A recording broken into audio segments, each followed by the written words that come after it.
This is MusicGeek with Byron Cooke. Let's expose Marvin Gaye for a minute.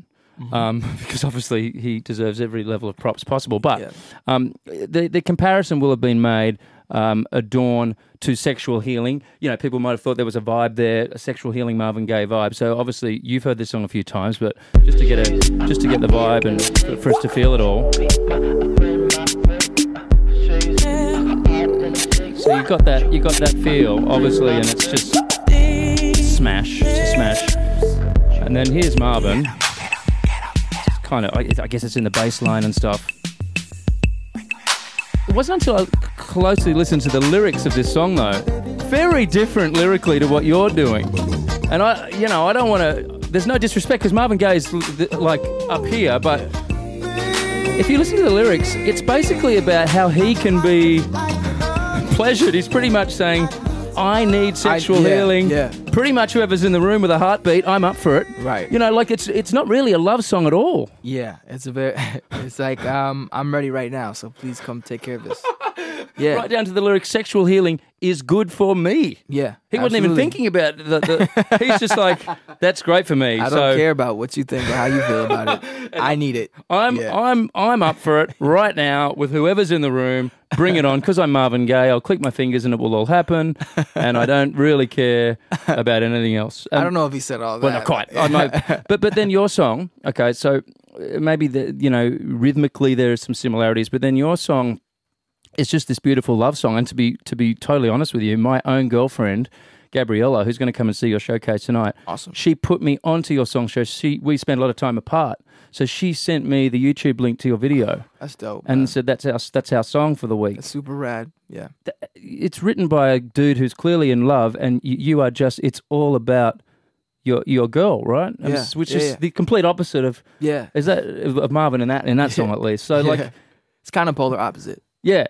Which is cool. It's awesome. That's an important message, don't you think? Because like obviously there is a lot in hip hop. There's some great music. A lot of it's awesome.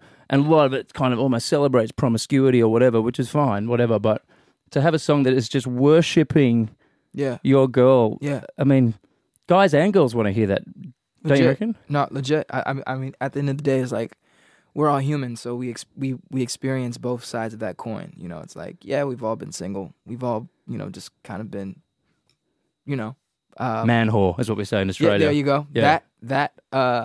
And, been in those moments where we're like vulnerable. It's just primitive, you know what I'm saying? Yeah. Those very primitive, like instinctual moments. And then there's like when you kind of experience it on a higher level and you're like, yo, this is way deeper than that. It's like it's about the real connection that you share, and that you miss the presence and you miss that commonality, that bond that you guys have, So and I wouldn't be the first guy that said something like that to you. You must get that a lot. Like, hey, that's our song. Thanks for writing it. Do you get that a lot when you travel the world? Man, it's so cool to hear. I'll tell you, when I do, it's really, really cool. Just because as a musician, it's like, and just not even as a musician, just as a human being, I feel like I know a lot of people who associate very fond and impactful moments with a song or with music or with a band or an album.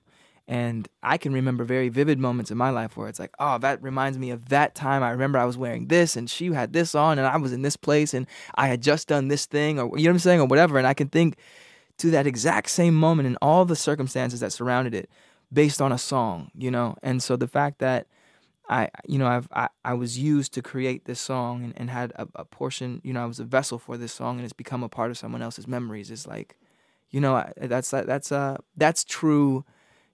That's true immortality. That's the one. Yeah. Yeah, no, it's kind of like almost, how, and it's a really, really sophisticated, much cooler version of this, but if you're in a restaurant and there's some lounge singer in the background and he's kind of playing a beautiful song and you're with your girl and it feels like, you're sort of like on a massive global level, you're kind of that guy playing Adorn in the background for all these different people. Exactly. Eating their dinner.